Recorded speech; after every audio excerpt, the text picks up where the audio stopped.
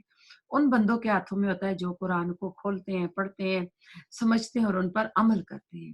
ہم جو ہیں 11 مہینے اپنی منچائی زندگی گزارتے ہیں، رمضان کے مہینے میں ہم قرآن کھول لیتے ہیں، تو اللہ تعالیٰ سے دعا کریں کہ اس قرآن کا ساتھ نا باقی 11 مہینے بھی ہمارا اس کا ساتھ نہ چھوٹے، ہم قرآن کے ساتھ جڑے رہیں۔ اور ایمان لانے والوں کا کارساز ولی اللہ تعالیٰ خود ہوتا ہے۔ ولی وہ دوست ہوتا ہے جو ہر وقت ہمہ وقت اس بندے کے ساتھ رہے، اور ایک خذول ہوتا ہے، شیطان کے لیے لفظ استعمال ہوا ہے، خذول وہ دوست ہوتا ہے جو مشکل کے وقت انسان کو چھوڑ دیتا ہے۔ تو ولی کیا ہے؟ وہ ولی تو ہر وقت ساتھ ہوتا ہے، وہ اندھیروں سے روشنی کی طرف نکال کے لے جاتا ہے، اور کافروں کے اولیاء شیاطین ہیں، وہ انہیں روشنی سے نکال کر اندھیروں کی طرف لے جاتے ہیں۔ یہ لوگ جہنمی ہیں جو اسی میں پڑے رہیں گے۔ تو اللہ تعالیٰ میں ان میں سے نہ کرے کہ جو اس طرح کی حرکتیں کرتے ہیں، اللہ شیطان کے شر سے بچائے اور نیک اولیاء کی دوستی عطا کرے، ہمیں بھی، ہماری اولاد کو بھی رائچس نیک لوگوں کی کمپنی عطا کرے، اور برے لوگوں کی صحبت سے، برے ہمسائے، برے ساتھی سے ہم سب کو اللہ تعالیٰ بچا کر رکھے۔ اب آ گئی ہے یہ آیت، اس میں کیا تو نے اسے نہیں دیکھا جو سلطنت پا کر ابراہیم علیہ السلام سے اس کے رب کے بارے میں جگڑ رہا تھا؟ یہ نمرود بادشاہ تھا، عراق کے بادشاہ جو تھے ان کا ٹائٹل نمرود تھا، جس طرح یمن کے بادشاہوں کا تبہ ہوتا ہے، نجاشی جو تھا حبشہ کے بادشاہوں کا تھا، اور ایران اور روم کے کیسر اور کسرا تھے۔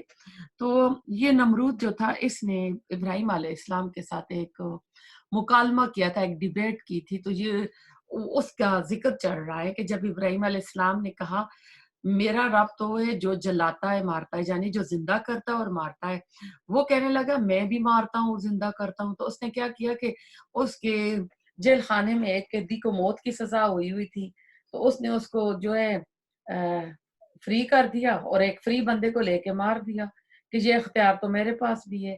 تو ابراہیم علیہ السلام نے کہا اللہ تعالیٰ سورج کو مشرق کی طرف سے لے آتا ہے، تو اسے مغرب کی جانب سے لے آ۔ اب دیکھیں کتنی پوائنٹ والی بات کی کہ جب کسی کے ساتھ ڈیبیٹ ہو رہی ہو تو دلیل کے ساتھ بات کریں۔ ابراہیم علیہ السلام نے نا اس کو ایسی بات کی کہ وہ کافر تو بھونچ کا رہ گیا، یعنی حیران پریشان رہ گیا، اور اللہ تعالیٰ ظالموں کو ہدایت نہیں دیتا۔ تو یعنی اس کے پاس پھر کوئی ایسی جواب بھی نہیں تھی، کیونکہ اللہ تعالیٰ نے آدم علیہ السلام کی تخلیق سے پہلے یہ زمین و آسمان، سورج، چاند، ستارے بنا لیے تھے۔ اس لیے آج تک جس نے بھی اس زمین میں خدائی کا دعویٰ کیا ہے، اس نے یہ نہیں کہا ہے کہ سورج کو میں نے بنایا ہے، چاند کو میں نے بنایا ہے، یا آسمان کو میں نے بنایا ہے۔ اب عزیر علیہ السلام کا قصہ آ رہا ہے، یا اس شخص کے مانند کہ جس کا گزر اس بستی پر ہوا جس کے چھت کے بل اوندھی پڑی ہوئی تھی، وہ کہنے لگا اس کی موت کے بعد اللہ تعالیٰ اسے کس طرح زندہ کرے گا۔ تو اب یہ ایسا تھا کہ بخت نصر نے حملہ کر کے یہ جو یہود تھے ان کی اینٹ سے اینٹ بجا دی تھی، تو یہ سارے کے سارے جو تھے نا عزیر علیہ السلام جو ہے کہیں سفر کر رہے تھے، تو اللہ تعالیٰ نے ان کو نا مار دیا. تو 100 سال تک یہ وہاں پر یعنی اسی حالت میں رہے. جب یہ زندہ ہوئے تو پھر وہ دیکھتے ہیں کہ اس میں اگلی آیات میں آئے گا تو ان کی جو تورات تھی وہ بھی جو ہے نا اس میں ختم ہو گئی تھی. تو یہ تورات کے حافظ تھے. جب 100 سال بعد دوبارہ زندہ ہوتے ہیں تو یہ اپنی حافظے سے اس تورات کو لکھتے ہیں. تو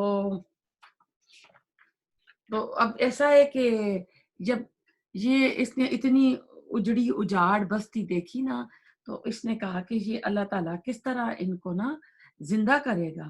حیران ہوئے نا, ایک بستی پر نظر پڑی تو یہ شخص روایات میں آتا ہے کہ یہ عزیر علیہ السلام تھے. ان کو بھی یہود نے اللہ تعالیٰ کا بیٹا بنا دیا تھا اور اللہ تعالیٰ نے اس شخص کو اور اس کے گدھے کو 100 سال کے بعد زندہ کیا. آپ دیکھیں اس میں آئے گا تو اللہ تعالیٰ نے اسے مار دیا 100 سال کے لیے, پھر اسے اٹھایا. پوچھا کتنی مدت تم پر گزری؟ کہنے لگا ایک دن یا دن کا کچھ حصہ. فرمایا بلکہ تو 100 سال تک رہا. پھر اب تو اپنے کھانے پینے کو دیکھ, بالکل خراب نہیں ہوا, اور اپنے گدھے کو بھی دیکھ, ہم تجھے لوگوں کے لیے ایک نشانی بناتے ہیں. تو دیکھ کہ ہم ہڈیوں کو کس طرح اٹھاتے ہیں, پھر ان پر گوشت چڑھاتے ہیں. جب یہ سارا ظاہر ہو چکا تو کہنے لگا میں جانتا ہوں کہ اللہ تعالیٰ ہر چیز پر قادر ہے. تو ایسا ہے کہ کھانا جو ہے سب سے پہلے خراب ہونے والی چیز ہے, لیکن 100 سال بعد کھانا جو تھا تر و تازہ فریش تھا. ان کا گدھا جو تھا اس کی ہڈیاں پڑی ہوئی تھی ان کی آنکھوں کے سامنے, وہ اس کی ہڈیاں جڑی اور اس کے اوپر گوشت چڑھ گیا, وہ سارا زندہ ہو گیا. تو اس لیے وہ کہتا ہے کہ سارا جو اختیار ہے وہ اللہ تعالیٰ کا ہی اور کسی کا نہیں ہے. تو اس کو اب یقین, یعنی اس کا جو یقین تھا وہ پختہ ہو گیا تھا. پھر ایک دوسرا واقعہ اب آ رہا ہے. اب دیکھیں یہ ہم نے پڑھا ہے چوتھا واقعہ جو مرنے کے بعد اللہ تعالیٰ نے جس کو زندہ کیا, یہ عزیر علیہ السلام سے سورۃ بقرہ سے چلا آ رہا ہے. اب اگلی جو آیات میں آئے گا یہ آخری پانچواں واقعہ آئے گا. حضرت ابراہیم علیہ السلام کہیں گے, جب ابراہیم علیہ السلام نے کہا اے میرے رب مجھے دکھا تو مردوں کو کس طرح زندہ کرے گا. جناب باری تعالیٰ نے فرمایا کیا تمہیں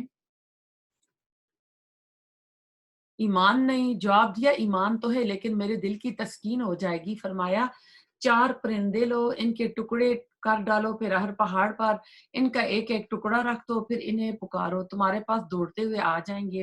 اور جان رکھو اللہ تعالیٰ غالب ہے اور حکمتوں والا ہے. اب ایسا ہے انبیاء کرام کو اللہ تعالیٰ معجزے کیوں دکھاتا ہے؟ ایمان کا آخری درجہ یقین ہوتا ہے. ان کو یقین کی حد تک دکھانے کے لیے کہ انہوں نے جا کے آگے اپنی جو عوام ہوتی ہے, امت ہوتی ہے, اس سے باتیں کرنی ہوتی ہے, تو یعنی ٹھوس دلیل کے ساتھ کر سکیں. تو یہاں پر بھی حضرت ابراہیم علیہ السلام نے کہا ایمان تو ہے لیکن میں اپنے دل کی تسکین چاہتا ہوں. تو اللہ تعالیٰ نے کہا 4 پرندے لو, یعنی ان کو اپنا جیسے پیٹ بنا لیتے ہیں, اپنے ساتھ ہلا لو, اور پھر ان کو ذبح کر کے ان کے ٹکڑے کر کے پہاڑ پہ پھینک دو, پھر پکارو. تو پکارو کیسے؟ جب کوئی ہم جو بھی بلی رکھتے ہیں, کوئی برڈز رکھتے ہیں, طوطا رکھتے ہیں, تو اس کے نام دیتے ہیں نا, تو یعنی ان پرندوں کو ناموں سے جب پکارو گے تو وہ دوڑتے ہوئے آ جائیں گے. تو پھر وہ ایسا ہی ہوا تھا. تو اللہ تعالیٰ کہہ رہے ہیں کہ اللہ تعالیٰ غالب ہے اور حکمتوں والے ہیں. تو یہ جو ہے 5واں واقعہ اس سورہ میں آیا ہے, جن کو مرنے کے بعد اللہ تعالیٰ نے دوبارہ زندہ کیا. تو اس سے کیا پتہ چلتا ہے کہ کلی اختیار, کلی پاور اللہ سبحانہ تعالیٰ کا ہے. ہم بندے جو ہیں اللہ تعالیٰ کے سامنے حقیر ہیں, اللہ کی مخلوق ہیں, تو ہمیں ہر وقت اللہ تعالیٰ سے ڈرنا چاہیے. اور جو ہم قرآن میں پڑھتے ہیں جو بھی, اس کے اوپر ہمارا ایمان ہونا چاہیے. اب پھر بات چل رہی ہے مثل الذین ينفقون اموالهم فی سبیل اللہ کمثل حبۃ انبتت 7 سنابل فی کل سنبلۃ 100 حبۃ واللہ یضاعف لمن یشاء واللہ واسع علیم. جو لوگ اپنا مال اللہ تعالیٰ کی راہ میں خرچ کرتے ہیں, اس کی مثال اس دانے جیسی ہے جس میں 7 بالیاں نکلے, اور ہر بالی میں 100 دانے, اور اللہ تعالیٰ جسے چاہے بڑھا چڑھا کر دے, اور اللہ تعالیٰ کو شادگی والا اور علم والا ہے. اب دیکھیں اللہ تعالیٰ بادشاہ ہے, پوری کنگڈم اس کی ہے. اس نے ہم بندوں میں سے کسی کو رزق زیادہ دیا, کسی کو مال میں زیادہ دیا, کسی کو خوبصورتی دی, کسی کو عقل زیادہ دی, کسی کو ذہن زیادہ دیا. تو ہر بندہ مختلف کیٹیگریز میں تقسیم ہوا ہے. تو اسی طرح جہاں دولت ہے ایک طرف تو دوسری طرف غربت بھی ہے, بادشاہ ہے تو فقیری بھی ہے. تو اللہ تعالیٰ نے بندے کے اوپر یہ رکھ دیا ہے کہ وہ چاہے جو واجبی صدقہ ہے زکوٰۃ دینے کے بعد پھر صدقات بھی اللہ تعالیٰ کے راستے میں دیتے. تو جو اللہ تعالیٰ کے راستے میں دے گا اللہ تعالیٰ کہہ رہے کہ اس کی جو شان ہے، اس کی فضیلت یہ ہے کہ ایک بالی ہوگی تو اس کی جس میں ایک دانہ ہے نا تو اس میں سے 7 بالیاں نکلتی ہیں اور ہر بالی میں 100 دانے ہوں گے. لیکن اللہ تعالیٰ نے تو یہ 700 گنا بن رہا ہے نا. لیکن اس میں اللہ تعالیٰ کہہ رہے ہیں کہ اگر جس کے چاہتا ہے تو اللہ اس سے بھی بڑھا چڑھا کر دیتے ہیں. کہتے ہیں کہ اگر کوئی خلوص دل کے ساتھ اللہ تعالیٰ کے راستے میں کچھ ایک لقمہ ایک کھجور بھی دیتا ہے تو اللہ تعالیٰ اس کو دائیں ہاتھ سے لیتا ہے. پھر اس کی گھوڑے کے بچڑے کی طرح اس کی اللہ تعالیٰ پرورش کرتا رہتا ہے. تو اب ایسا ہے کہ اللہ کے راستے میں رمضان کا مہینہ آ رہا ہے. اس میں ہم سب کو پتہ ہے کہ جو فرض نیکیاں ہیں زکوٰۃ ہے 70 گنا بڑھ گئی ہے اور صدقات جو ہیں فرض کے درجے پہ آ گئی ہیں. تو کوشش کریں اگر زکوٰۃ دے رہے ہیں زکوٰۃ بھی دیں، ساتھ میں صدقات ہیں تو صدقات بھی اللہ تعالیٰ کے راستے میں دیں. پھر اگلی آیات میں آپ دیکھیں کہ ہم خرچہ تو کرتے ہیں نا تو ساتھ اللہ تعالیٰ کچھ اور بتا رہے ہیں کہ جو لوگ اپنا مال اللہ تعالیٰ کی راہ میں خرچ کرتے ہیں پھر اس کے بعد نہ تو احسان جتاتے ہیں نہ تکلیف دیتے ہیں، ان کا اجر ان کے رب کے پاس ہے، ان پر نہ تو کوئی کچھ خوف ہوگا نہ وہ اداس ہوں گے. یعنی اگر نیکی کر رہے ہیں کسی کی مالی امداد کر رہے ہیں تو پھر اس کو جتائیں نہیں، احسان نہ جتائیں. احسان جتانے سے وہ نیکی صدقہ ضائع ہو جائے گا اور نہ تکلیف دیں. جیسے اگر کام والیوں کو آپ کسی دن کوئی آپ نے صدقے کے پیسے رکھے ہوتے ہیں اس کو دے دیتی ہیں تو پھر ساتھ ہی اگر 2 گھنٹے اور اس سے کام کروا لی ہیں تو پھر وہ آپ کا صدقہ تو نہیں ہوا کیونکہ آپ نے ان پیسوں کا اس سے کام کروا لیا ہے. تو ہمیشہ نیکیوں کی حفاظت کریں، لیکن شیطان ہمارے ساتھ لگا ہوا ہے، وہ حفاظت کرنے نہیں دیتا. اور بندہ کسی کے ساتھ کوئی نیکی کرتا ہے تو پھر وہ دوسرا بندہ یہی کہتا ہے اس نے میرا شکریہ ادا نہیں کیا. حالانکہ اللہ تعالیٰ کی خاطر کریں تو دوسرے سے تھینک یو شکریہ کی بھی امید نہیں رکھنی چاہیے. تو ایسا ہے کہ یہ کلمہ تحقیر ہوتا ہے کسی یعنی غریب محتاج کی عزت نفس پر، یعنی ایک طرح کا حملہ ہوتا ہے کہ کسی کو احسان جتایا جائے یا پھر اس کو تکلیف دی جائے. قیامت والے دن اللہ تعالیٰ 3 آدمیوں سے کلام نہیں کرے گا، ان میں سے ایک احسان جتانے والا ہوگا. تو ایسا ہے کہ ہم اپنے آپ کو اس سے بچا کر رکھیں. پھر دیکھیں اسی کے ساتھ اللہ تعالیٰ کہہ رہے ہیں کہ کوئی آپ سے سوالی بن کے آتا ہے مانگتا ہے تو کسی کو ڈانٹو نہیں جھڑکو نہیں بلکہ کیا کرنا ہے قول معروف مغفرۃ خیر من صدقۃ یتبعها اذى واللہ غنی حلیم. نرم بات کہنا اور معاف کر دینا اس صدقے سے بہتر ہے جس کے بعد ایذا رسانی یعنی تکلیف ہو، اور اللہ تعالیٰ بے نیاز اور بردبار ہے.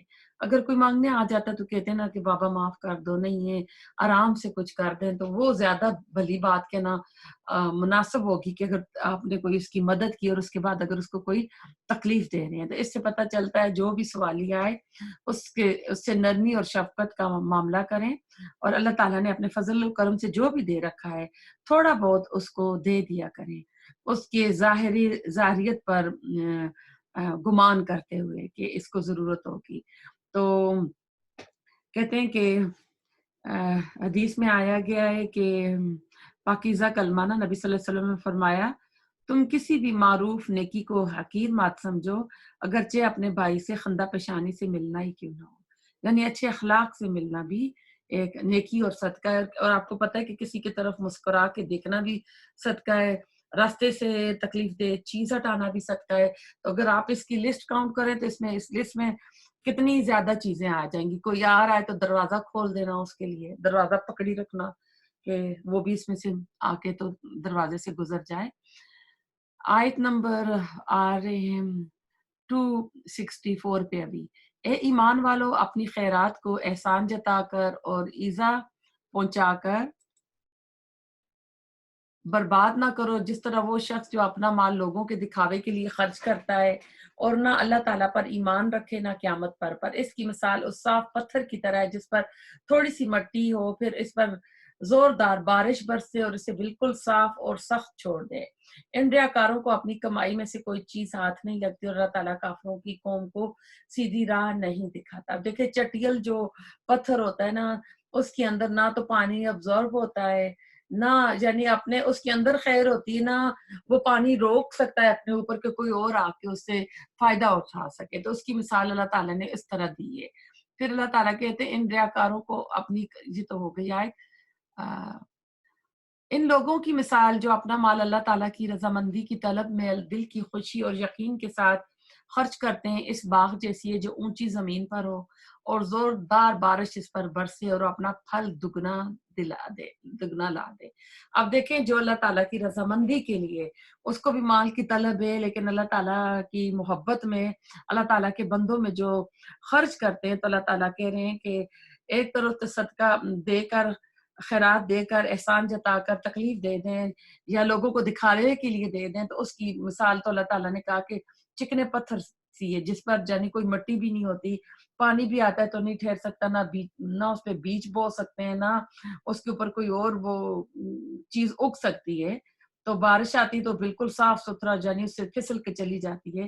تو اللہ تعالیٰ کہہ رہے ہیں اس کے مقابلے میں جو اللہ کی رضا کے لیے خرچ کرتے ہیں تو وہ ایسا ہے کہ ایک باغ ہے جو بلندی پر ہو. جو باغ بلندی پر ہوتا ہے تو آپ کو پتہ ہے کہ اس کو دھوپ بھی چاروں طرف سے لگتی ہے، ہوا بھی لگتی ہے، یعنی اس کے لیے جو ایٹماسفیئر ہوتا ہے بہت ہی پسندیدہ ہوتا ہے. اور زوردار بارش برسے اور اپنا پھل دگنا دے، یعنی وہ پھل بھی پھر اچھا دیتا ہے. یعنی پہاڑی مقامات پر دیکھیں وہاں کے جو پھل ہوتے ہیں، سبزیاں ہوتی ہیں، وہ زیادہ یعنی غذائیت والی ہوتی ہیں. اگر اس پر بارش نہ بھی برسے تو فوار ہی کافی ہے، اور اللہ تعالیٰ تمہارے کام دیکھ رہا ہے. اگر بارش نہ بھی ہو تو آپ کو پتہ ہے کہ ایسی اونچی جگہ پر اوس پڑتی ہے اور شبنم کے قطرے جو پڑتے ہیں تو وہ بھی اس کو انف ہو جاتے ہیں.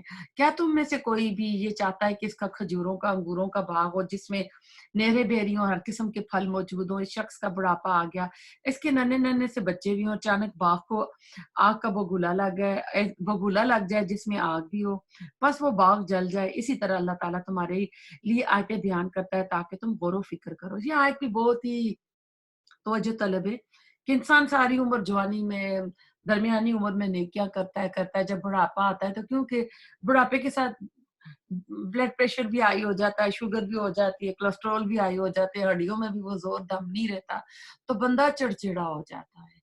جب چڑچڑا ہو جاتا ہے تو پھر شامت کیا ہوتی ہے گھر میں، پھر جو بہو بیٹیاں ہوتی ہیں ان کی آتی ہیں، تو وہ بات بات پہ کچھ نہ کچھ کرتے ہیں. تو پھر ایسا ہے کہ اس میں جو انسانوں کی حق تلفی ہو رہی ہوتی ہے، تو اس وقت ان کو نہ اپنا نرمی کا معاملہ رکھنا چاہیے، یا اپنے آپ کو زیادہ دین کے ساتھ، قرآن عبادت کے ساتھ بزی کر لے.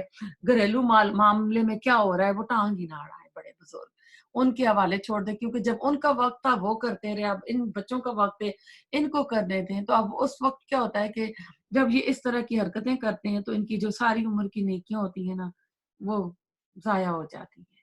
اور کچھ کہتے ہیں کہ ساری عمر نیکیاں کرتا کرتا بڑھاپے میں آ کے کوئی ایسا کام کر لیتا ہے جس سے اس کا جیسے وراثت کی غلط تقسیم کر دی، تو کیا ہوتا ہے کہ وہ اپنے لیے پھر نا وہاں پہ ایک طرح سے نقصان پاتا ہے. جیسے ایک باغ ہے، اس کو آ کے آگ لگی اور سب کچھ ضائع ہو جائے اور اس کے چھوٹے چھوٹے بچے بھی ہوں نا، تو سارے تو اللہ تعالیٰ کہہ رہے ہیں کہ ان نشانیوں سے تم اپنے لیے نا سبق حاصل کرو. تو اب یہ ریاکاری کے نقصانات بتائے جا رہے ہیں کہ اگر دکھاوا ہوگا تو پھر وہ شخص ایسا ہوگا کہ چھوٹے چھوٹے بچے ہیں، خود بھی بوڑھا ہو چکا ہے، محنت مزدوری اب کر نہیں سکتا ہے، تو اب بچے بہت چھوٹے چھوٹے ہیں، اس کے بڑھاپے کا سہارا بھی نہیں بن سکتے. تو اس حالت میں تیز و تند ہوائیں چلیں تو کیا ہوگا، اس کا سارا باغ جل جائے گا. اور اب دوبارہ اس باغ کو آباد کرنے کی اس کے اندر اتنی نہ ہمت ہے نہ طاقت ہے. تو ریاکاری کے ساتھ جو اعمال کیے جاتے ہیں ان کا یہ اشر بتایا جا رہا ہے، انجام بتایا جا رہا ہے. تو اللہ تعالیٰ سے دعا کرتے ہیں اللہ تعالیٰ ہمیں ریاکاری سے بچائے، اور جو بھی ہم عمل کریں اللہ تعالیٰ اپنے ہاں قبول فرمائے. اے ایمان والو، اپنی پاکیزہ کمائی میں سے اور زمین میں سے تمہارے لیے ہماری نکالی ہوئی چیزوں میں سے خرچ کرو، ان میں سے بری چیزوں کو خرچ کرنے کا ارادہ نہ کرنا جسے تم خود لینے والے نہیں ہو. ہاں اگر آنکھیں بند کر لو اور جان لو کہ اللہ تعالیٰ بے پرواہ اور خوبیوں والا ہے. صدقے کی قبولیت کے لیے ضروری ہے نا کہ احسان نہ جتایا جائے، ریاکاری نہ کی جائے، تکلیف نہ دی جائے. تو وہیں پر ایک شرط یہ بھی ہے کہ صدقہ اللہ تعالیٰ حلال اور پاکیزہ کمائی سے لیتا ہے. اللہ کو حرام مال کا صدقہ نہیں پسند. کہتے ہیں کہ ان اللہ طیب لا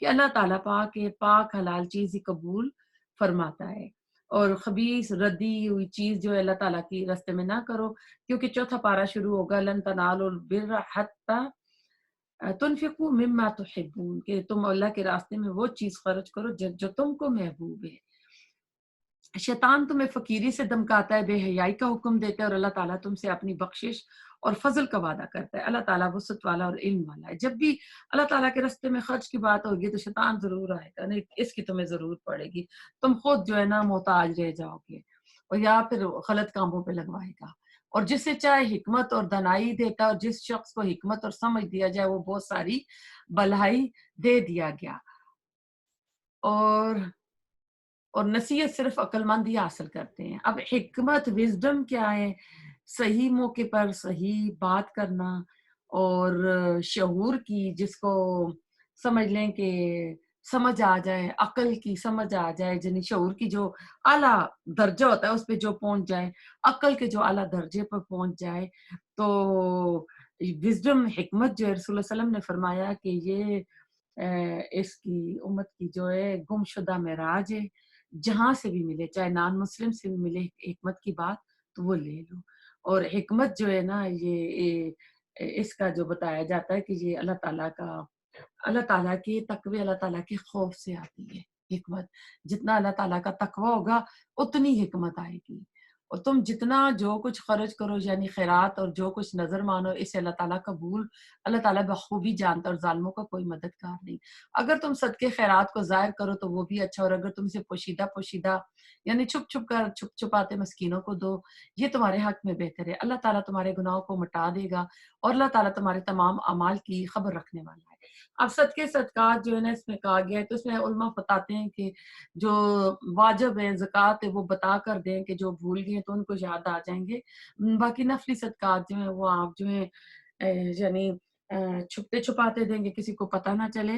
اور ویسے بھی وہ حدیث ہے کہ جو 7 قسم کے لوگ قیامت کے دن اللہ تعالیٰ کے عرش کے سائے کے نیچے ہوں گے، جس دن کوئی سایہ نہیں ہوگا، تو اس میں ون آف دا کیٹیگری یہ والا بندے ہوں گے جنہوں نے دائیں ہاتھ سے دیا اور بائیں ہاتھ کو پتہ نہیں چلا۔ تو کبھی کبھی اپنے ہینڈ بیگ میں ہاتھ ڈال کے ایسے بھی نکال کے بغیر دیکھے بھی اللہ کی راہ میں غریبوں کو دے دیا کریں۔ آیت نمبر آئیے 272، نہیں ہاں جی 272، انہیں ہدایت پر لا کھڑا کرنا تیرے ذمہ نہیں، بلکہ ہدایت اللہ تعالیٰ دیتا ہے جسے چاہے، اور تم جو بھلی چیز اللہ کی راہ میں دو گے اس کا فائدہ خود پاؤ گے۔ تمہیں صرف اللہ تعالیٰ کی رضامندی کی طلب کے لیے ہی خرچ کرنا چاہیے۔ تم جو کچھ مال خرچ کرو گے اس کا پورا پورا بدلہ تمہیں دیا جائے گا، اور تمہارا حق نہ مارا جائے گا۔ یعنی اللہ جو بھی ہم نیکی کریں گے، اگر خرچہ کریں گے نا، تو یہ آخرت کے بینک اکاؤنٹ میں ہم خود ڈپازٹ کر رہے ہیں۔ جب ہم اللہ تعالیٰ کے ہاں جائیں گے تو وہ بڑا چڑھا کے ہم کو دیوان دیا جائے گا۔ تو ایسا ہے کہ ویسے بھی جب ہم بندہ دنیا میں دیتا ہے نا تو اس کے مال میں نا برکت آتی ہے، ایسی برکت آتی ہے کہ جس کو انسان میجر نہیں کر سکتا، جس کو یعنی انسان بیان نہیں کر سکتا۔ تو جب جو مال دیا اس میں سے خرچ کرو، اس میں بھی اللہ تعالیٰ برکت ڈال دے گا، کناٹ ڈال دے گا، وقت میں، مال میں، صلاحیت میں۔ اگر آپ علم دے رہے ہیں، علم میں یعنی جو چیز بھی اللہ کے راستے میں آپ خرچ کرو گے تو اللہ تعالیٰ آخرت میں تو دے گا ہی دے گا، لیکن دنیا میں بھی اللہ تعالیٰ کی رحمتیں اور برکتیں آئیں گی۔ آیت نمبر 273، صدقات کے مستحق صرف وہ غربا ہیں جو اللہ کی راہ میں روک دیے گئے، جو ملک میں چل پھر نہیں سکتے۔ نادان لوگ ان کی بے سوالی کی وجہ سے انہیں مالدار خیال کرتے ہیں۔ آپ ان کے چہرے دیکھ کر کیافہ نشانی کو بولتے ہیں، انہیں پہچان لیں گے۔ وہ لوگوں سے چمٹ کر سوال نہیں کرتے۔ تم جو کچھ مال خرچ کرو تو اللہ تعالیٰ اس کا جاننے والا ہے۔ اب یہ وہ لوگ تھے جو علم کی خاطر مسجد نبوی میں رہتے تھے، کوئی روزگار نہیں کرتے تھے، کہ رسول اللہ علیہ وسلم کی حدیث اور قرآن کی وحی نازل ہو رہی تھی، تو اپنے آپ کو انہوں نے علم کے لیے اپنے آپ کو سمجھ لیں کہ ایک طرح سے وقف کر دیا تھا۔ تو ب ایسا تھا کہ ان میں یہ تقریباً کچھ ان کی تعداد 100 میں آتی ہے، سینکڑوں میں تھے، اور عبداللہ بن مسعود بھی ان میں تھے، اور ابو ہریرہ رضی اللہ تعالیٰ عنہ بھی اس میں تھے۔ اور ان کو روایت میں آتا ہے کہ بھوک کی وجہ سے دورے پڑ جاتے تھے. لوگ سمجھتے تھے ان کو مرگی کا ایپیلیپسی کا دورہ پڑا ہوا ہے. تو ان کے بارے میں یہ آیا ہے کہ یہ لوگوں سے لپٹ کر نہیں مانگتے. تم جب ان کے اوپر خرچ کرو تو اچھی چیز دو ان کو کہ تم ان کو چہروں کے نشانوں سے پہچان لو گے. تو یعنی یہ طاقت نہیں رکھتے چلنے کی، یعنی ان کے پاس ٹائم ہی نہیں ہے. ہر وقت اپنے آپ کو انہوں نے اللہ کے دین کے لیے وقف کر رکھا ہے. تو تم ان کی جنین کا تم پھر خیال رکھو. تو ایسا ہے، حدیث میں آتا ہے کہ مسکین وہ نہیں جو ایک ایک دو دو کھجور یا ایک ایک دو دو لقمے کے لیے در در جا کر سوال کرتا ہے. مسکین تو وہ ہے جو سوال سے بچتا ہے. پھر نبی صلی اللہ علیہ وسلم نے کہا اس لیے پیشہ ور گداگروں کی بجائے مہاجرین، دین کے طلباء، علماء، سفید پوش ضرورت مندوں کا پتہ چلا کر ان کی امداد کرنی چاہیے. اس طرح جو کچھ انسٹیٹیوٹ ہوتے ہیں، کچھ ایسی جو ایسوسیشن ہوتی ہیں، ادارے ہوتے ہیں جہاں پہ بچے پڑھ رہے ہوں، تو وہاں بھی آپ دے سکتے ہیں کہ جو اپنا خرچہ نہیں اٹھا سکتے، آپ ان کی تعلیم کا خرچہ چلائیں اور ان کی مدد کریں. اور کچھ لوگ ایسے ہوتے ہیں کہ عزت نفس کی وجہ سے وہ لوگوں کے آگے جا کے ہاتھ نہیں پھیلاتے. تو ایسے مسکین لوگوں کو ڈھونڈنا پڑتا ہے. جو سوالی ہوتے ہیں وہ تو آپ کو ہر جگہ جگہ مل جائیں گے.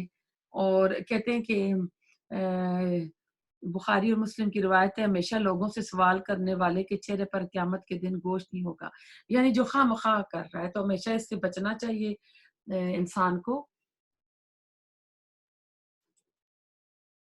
آیت نمبر 274، جو لوگ اپنے مالوں کو رات دن چھپے کھلے خرچ کرتے ہیں ان کے لیے ان کے رب کے تعالیٰ کے پاس اجر ہے، اور نہ انہیں خوف ہوگا اور نہ غمگینی ہوگی. رات دن خرچ کرتے ہیں. تو ایک صحابی، آئی تھنک ابو بکر صدیق کے بارے میں آتا تھا کہ وہ ایک دن رات کو نکل کے گئے تو وہ کسی چور کے ہاتھ لگ گئے. تو دوسرے دن پتہ چلا کہ چور کے لگے. تو اگلے رات کو دیا تو وہ کسی جو ہوتی ہے پرسٹیٹیوٹ وومن عورت، اس کے ہاتھ لگ گیا.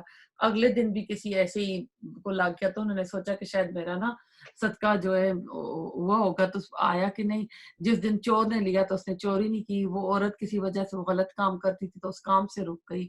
تو یعنی رات دن کھلے چھپے اللہ تعالیٰ کی راہ میں خرچ کرنا چاہیے. اب آگے ہے سود کی آیت. آگے یہ سود خور لوگ نہ کھڑے ہوں گے مگر اسی طرح جس طرح وہ کھڑا ہوتا ہے جسے شیطان نے چھو کر خپتی بنا دیا. اور جیسے کوئی پاگل دیوانہ ہوتا ہے نا، اس کی طرف اشارہ کیا جا رہا ہے کہ سود خور جو ہیں قیامت کے دن ان کا انجام یہ ہوگا کہ یہ کھڑے نہیں پا سکیں گے.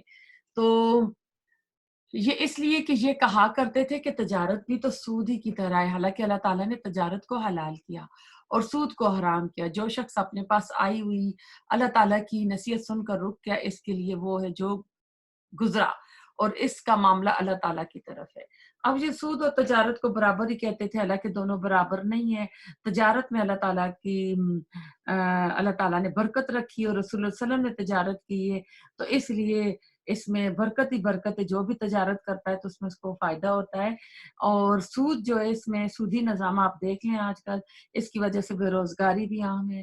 سود انٹرسٹ ریٹ کم ہوتا ہے تو لوگ جا کے گاڑیاں خرید لیتے ہیں، گھر خرید لیتے ہیں اور کریڈٹ کارڈ پہ جا کے چیزیں لے لیتے ہیں. لیکن جب انٹرسٹ ریٹ ہائی ہو جاتا ہے تو وہی چیزیں، گھر بھی ان سے چھن جاتے ہیں، گاڑیاں بھی چھن جاتی ہیں، تو روڈ پر آ جاتے ہیں. تو اس سے یہ بھی پتہ چلتا ہے کہ انسان کو نا جتنی اس کی چادر ہے نا اتنے اس کو پاؤں پھیلانے چاہیے. اپنی جو اس کی لمٹس ہے نا، لمٹس کراس نہیں کرنی چاہیے کہ سود تک چلا جائے.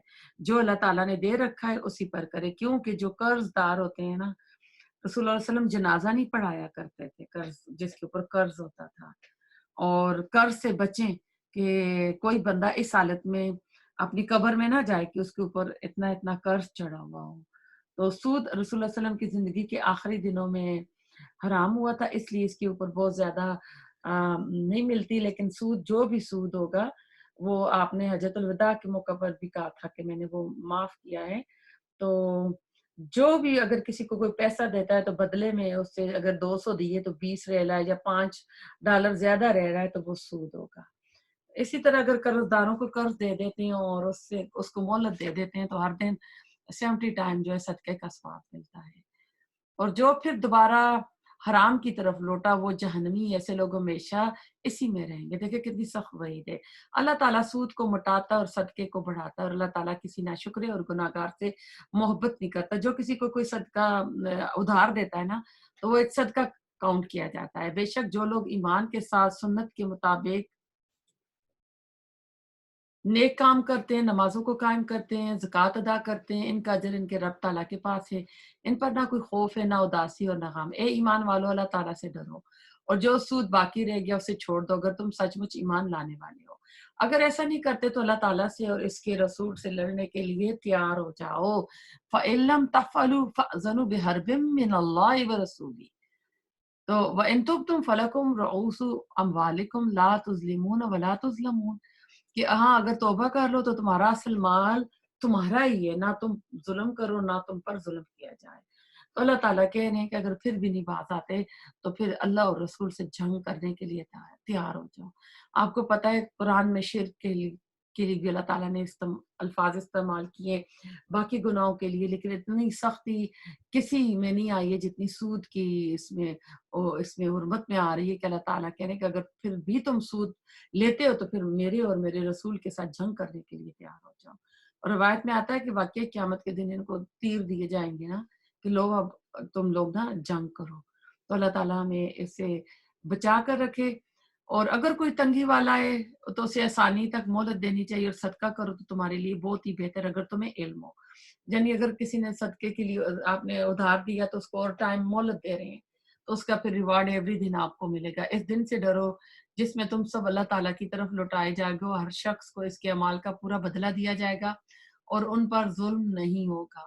اب اگلی آیت جو ہے لمبی آیت آ رہی ہے، آیت دین۔ جس طرح آیت بر لمبی آیت ہے، اور آیت الکرسی جو ہے آیت عظیم ہے، اور یہ آیت بھی لمبی ہے کیونکہ جب نماز پڑھی جاتی ہے تو سورۃ فاتحہ کے بعد کہتے ہیں کم از کم 3 آیات پڑھنی چاہیے۔ تو اگر کوئی یہ ان تینوں میں سے یہ ایک آیت بھی پڑھے گا تو یہ آیت لمبی، یعنی لمبی آیت ہے، جو ایک آیت بھی انف ہو جائے گی۔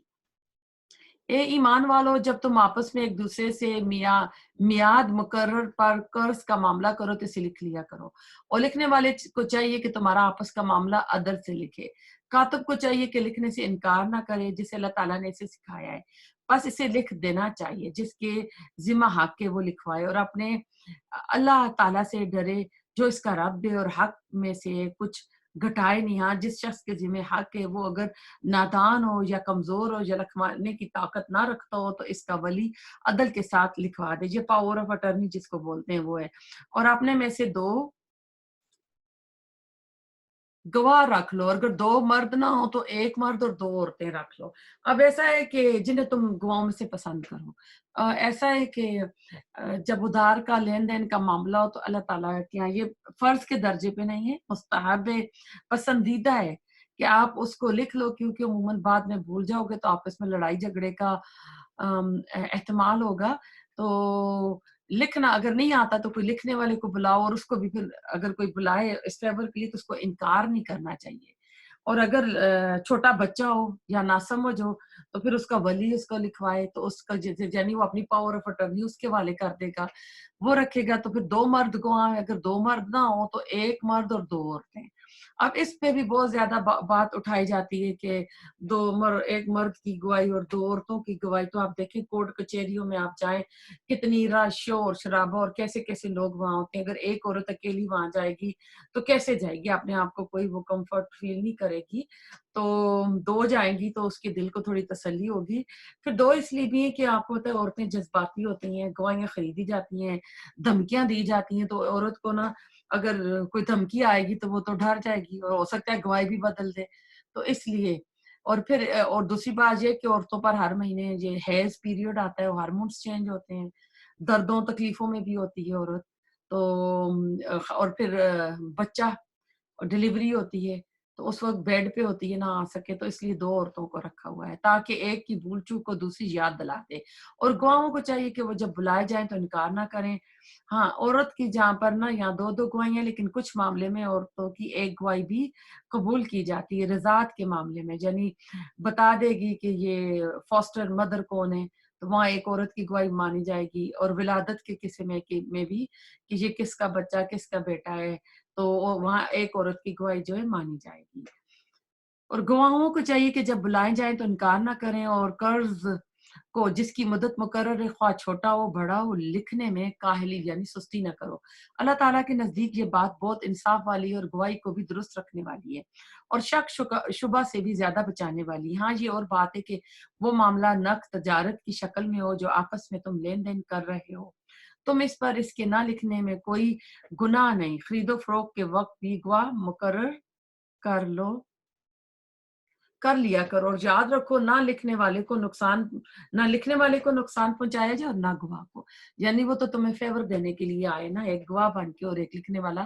اگر تم یہ کرو تو یہ تمہاری کھلی نافرمانی، اللہ تعالیٰ سے ڈرو، اللہ تعالیٰ تمہیں تعلیم دے رہے، اللہ تعالیٰ ہر چیز کو خوب جاننے والا ہے۔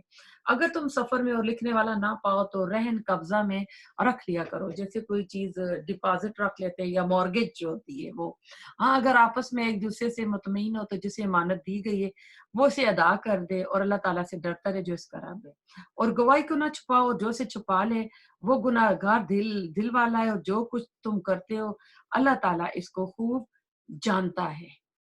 آسمانوں اور زمین کی للہ ما فی السماوات و ما فی الارض وَإِن تُبْدُوا مَا فِي أَنفُسِكُمْ وَتُخْفُوهُ يُحَاسِبْكُم بِهِ اللَّهُ وَيَغْفِرُ لِمَن يَشَاءُ وَيُعَذِّبُ مَن يَشَاءُ وَاللَّهُ عَلَى كُلِّ شَيْءٍ قَدِيرٌ۔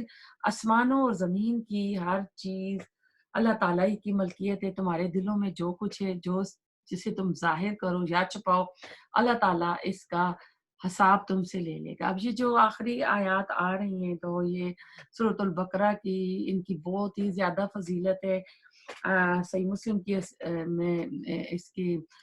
اس میں یہ رسول اللہ صلی اللہ علیہ وسلم کو معراج کے موقع پر دی گئی، یہ معراج کا تحفہ ہے۔ اور جو سورۃ الفاتحہ کے ساتھ ہم نے پڑھا تھا کہ جبریل علیہ السلام آپ کے پاس بیٹھے ہوئے تھے تو آسمان کا دروازہ کھلا، ایک فرشتہ اترا، اس نے دو نور کی جو خوشخبری تو دی، تو اس دو نور میں یہ بھی پھر یہ دو آیات آ جاتی ہیں۔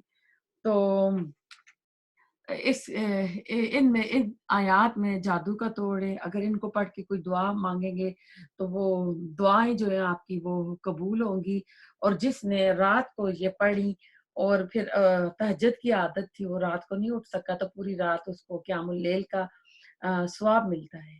تو آپ صلی اللہ علیہ وسلم نے فرمایا جو شخص سورۃ بقرہ کی آخری دو آیتیں رات کو پڑھ لیتا ہے تو یہ اس کو کافی ہو جاتی ہیں۔ یہ بخاری کی حدیث تھی، یعنی اس عمل کی بدولت اللہ تعالیٰ اس کی حفاظت فرماتا ہے، اور بعض کے نزدیک اس کا مطلب رات کے قیام سے کافی ہو جانا ہے۔ ایک دوسری حدیث میں آتا ہے کہ رسول اللہ صلی اللہ علیہ وسلم کو معراج کی رات جو 3 چیزیں ملی تھیں، ان میں سے ایک سورۃ البقرہ تھی، 5 نمازوں کا تحفہ، اور جو تشہد میں تحیات پڑھتے ہیں وہ بھی آ جاتا ہے۔ پھر ہر نیکی جو ہے اس کی جو جزا ہے 10 ٹائم زیادہ ہے نیکی کا بدلہ، اور اگر برائی ہے تو وہ ایک ہی ہوگا۔ یہ سارے جو ہے معراج کی رات صلی اللہ علیہ وسلم کو ملے تھے۔ تو اللہ تعالیٰ بادشاہ ہے، جتنی بھی زمین و آسمان کی ملکیت ہے اس کی ہے، ہمارے دلوں میں جو کچھ ہے اللہ جانتا ہے۔ اللہ تعالیٰ ہمارے دلوں کو اپنے لیے خالص کر لے، پھر جسے چاہے بخشے اور جسے چاہے سزا دے۔ اللہ تعالیٰ ہر چیز پر قادر ہے۔ رسول ایمان لایا اس چیز پر جو اس کی طرف سے اللہ تعالیٰ کی جانب سے اتری، اور مومن بھی ایمان لائے۔ یہ سب اللہ تعالیٰ اس کے فرشتوں پر، اس کی کتابوں پر، اس کے رسولوں پر ایمان لائے۔ اس کے رسولوں میں سے کسی میں ہم تفریق نہیں کرتے۔ انہوں نے کہہ دیا ہم نے سنا اور ہم نے اطاعت کی۔ یہودیوں نے کہا تھا سمینا و عصینا، کہ ہم نے سنا اور ہم نے نافرمانی کی۔ تو ہمارا یہ والا ایٹیٹیوڈ ہونا چاہیے، ہم تیری بخشش کے طلبگار ہیں، اے ہمارے رب ہمیں تیری ہی طرف لوٹنا ہے۔ پھر آیا لا یکلف اللہ نفسا الا وسعها لها ما کسبت وعلیہا ما اکتسبت، کہ اللہ کسی بھی نفس کو اس کی وسعت کے، اس کی طاقت سے زیادہ اللہ بوجھ نہیں ڈالتا۔ جب بھی آپ کے اوپر کوئی مشکل آئے، پریشانی آئے تو اس آیت کو پڑھا کریں۔ جو بھی مشکل پریشانی آتی ہے تو سمجھ لیں کہ ایک درزی کی طرف سے کوئی آپ کا ٹھیک میجرمنٹ کا سوٹ سلا آتا ہے نا، ماسٹر پیس جیسے کوئی چیز آتی ہے، تو وہ آپ ہی کے لیے آتا ہے، کوئی آئے تو وہ میرے لیے آئی ہے، یعنی کسی اور کو فٹ آ نہیں سکتی ہے۔ مصیبت کبھی آتے ہیں نا کہ وہ جو ایک گولی نکلتی ہے تو نشانے پہ جا کے لگتی ہے، مصیبت جو آ رہی ہوتی ہے، تو اسی بندے کے لیے یعنی ٹارگٹ اسی کو کیا گیا ہے. تو ہم کہتے ہیں کہ فلانا آئے نہ چاہتا تو ایکسیڈنٹ نہ ہوتا، یہ نہ ہوتا. نہیں، وہ تو اسی کے لیے آ رہی تھی، وہ تو اس کو لگنی تھی. اللہ کی جو وہ آ رہی ہے نشانی جو ہٹ کرے گی وہ تو مس نہیں ہو سکتی نا. تو اسی لیے جو بھی کسی کو مصیبت آ رہی ہے وہی اس کی یعنی اٹھانے کی قوت طاقت رکھتا ہے تو اللہ اس کے مطابق اس کو ڈالتا ہے. اگر کسی اور کو دے تو شاید وہ نہ سار سکے اور شاید کفر پہ چلا جائے. اسی طرح اللہ تعالیٰ نے جس طرح بندوں کو نعمتیں دی ہیں تو ایک بندہ ان نعمتوں کو یعنی پا کے اللہ کی عبادت سب کچھ کر سکتا ہے، ایک دوسرے کو نہیں ملی ہوئی ہے تو ہو سکتا ہے ان نعمتوں میں وہ اللہ تعالیٰ کے ساتھ کفر کرنا رکھے. تو اس لیے اس میں آیا. اور کسبت ہوتا ہے جو چیز آسانی سے آپ کو مل جائے، اور ایک تسبت ہوتا ہے جو مشکل سے کمائی جائے. تو یہ ساری چیزیں اس کے لیے آتی ہیں. جو نیکی وہ کرے اور اس کے لیے، اور جو برائی وہ کرے وہ اس کے لیے ہے کرے وہ اس پر ہے. اے ہمارے رب اگر ہم بھول گئے ہوں یا خطا کی ہو، میں اس کو میں عربی میں بھی پڑھ دوں. ٹھہرے. لا يكلف الله نفسا إلا وسعها لها ما كسبت وعليها ما اكتسبت ربنا لا تؤاخذنا إن نسينا وأخطأنا ربنا ولا تحمل علينا إصرا كما حملته على الذين من قبلنا ربنا ولا تحملنا ما لا طاقة لنا به واعف عنا واغفر لنا وارحمنا انت مولانا فانصرنا علی القوم الکافرین آمین. تو یعنی جو بھی کوئی غلطی کرے گا تو وہ اس پر ہے ہمارے رب. اگر ہم بھول گئے ہوں یا ہم نے خطا کی ہو تو ہمیں نہ پکڑنا ہے ہمارے رب. ہم پر وہ بوجھ نہ ڈال جو ہم سے پہلے لوگوں پر ڈالا تھا. اے ہمارے رب ہم پر وہ بوجھ نہ ڈال جس کی ہمیں طاقت نہ ہو، اور ہم سے درگزر فرما. آمین. ہمیں بخش دے. آمین. اور ہم پر رحم فرما. آمین. تو ہی ہمارا مالک ہے، ہمیں کافروں کی قوم پر غلبہ عطا فرما. آمین ثم آمین. سورۃ آل عمران. سورۃ آل عمران اور سورۃ بقرہ جو ہیں ان دونوں کو ظہرین اور دو نور بھی کہا جاتا ہے. اور یہ قیامت کے دن اپنے پڑھنے والوں کے اوپر سایہ کریں گی جس دن کوئی سایہ نہیں ہوگا.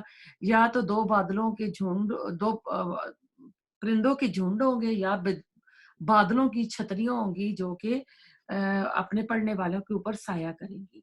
یہ سورت جو ہے مدنی ہے، اور اس کی جو ابتدائی آیات ہیں 83 اس کے بارے میں آتا ہے کہ نجران سے عیسائیوں کا ایک وفد آیا تھا، بڑے قیمتی خوبصورت جبے پہنے ہوئے تھے 9 ہجری میں نبی صلی اللہ علیہ وسلم کی خدمت میں.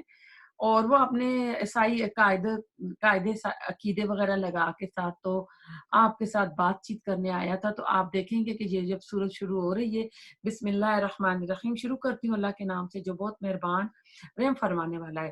الف لام میم حروف مقطعات. اللہ لا الہ الا هو الحی القیوم. اللہ تعالیٰ وہ ہے جس کے سوا کوئی معبود نہیں، جو زندہ ہے اور سب کا نگہبان ہے. آیت الکرسی میں بھی آیا تھا. اس کے بعد ایک اور آیت میں بھی آتا ہے، اس کو اسم اعظم بھی کہا جاتا ہے علماء کے نزدیک.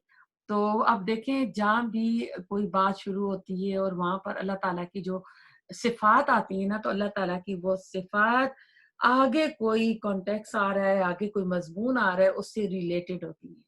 اب یہاں اللہ تعالیٰ کی صفت آئی ہے کہ اللہ تعالیٰ جو ہے زندہ بھی ہے اور نگہبان بھی ہے، سب کو کائنات کو تھامے ہوئے بھی ہے.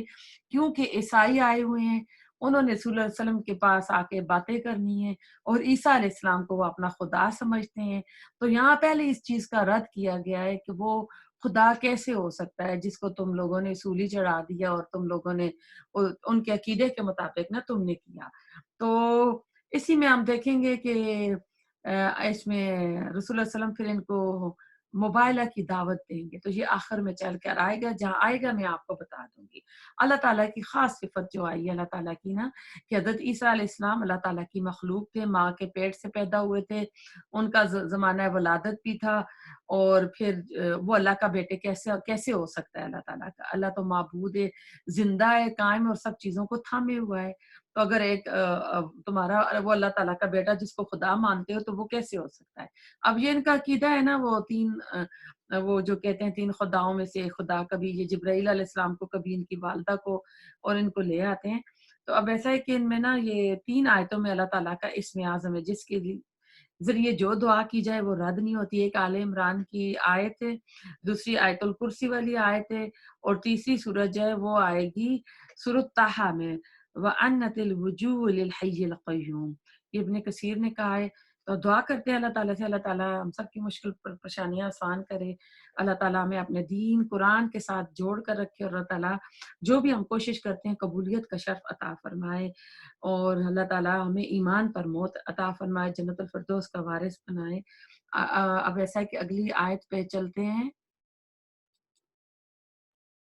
جس نے آپ پر حق کے ساتھ اس کتاب کو نازل فرمایا جو اپنے سے پہلے کی تصدیق کرنے والی ہے، اسی نے اس سے پہلے تورات اور انجیل کو اتارا ہے۔ اب یہ تورات اور انجیل بائبل کو مانتے تھے نا، ان کو سنایا جا رہا ہے۔ اس سے پہلے لوگوں کو ہدایت کرنے والی بنا کر، اور قرآن بھی اسی نے اتارا، یعنی قرآن سے پہلے یہ تورات انجیل لوگوں کے لیے ہدایت کی کتاب تھی، اب نہیں ہے۔ جو لوگ اللہ کی آیتوں سے کفر کرتے ہیں ان کے لیے سخت عذاب ہے، اور اللہ تعالیٰ غالب اور بدلہ لینے والا ہے۔ یقیناً اللہ تعالیٰ پر زمین اور آسمان کی کوئی چیز پوشیدہ نہیں ہے۔ وہ ماں کے بطن پیٹ میں تمہاری صورتیں جس طرح چاہتا ہے بناتا ہے، اس کے سوا کوئی معبود برحق نہیں، وہ غالب اور حکمت والا ہے۔ اب دیکھیں ہم کیا کہتے ہیں، آئے میری شکل ایسی، میرا ناک موٹا، میری آنکھیں ایسی، اور کوئی آج کل تو پلاسٹک سرجری آ گئی، اللہ تعالیٰ کی تخلیق میں تبدیلیاں کی جا رہی ہیں۔ کوئی ناک پتلی کر رہا ہے تو موٹے اونٹوں کا فیشن آ گیا ہے، تو کوئی وہ کر رہا ہے۔ تو اس میں ہم نے جو بھی اللہ تعالیٰ نے دیا نا، تو ہر وقت اللہ تعالیٰ کا شکر ادا کرنا چاہیے کہ اللہ تعالیٰ نے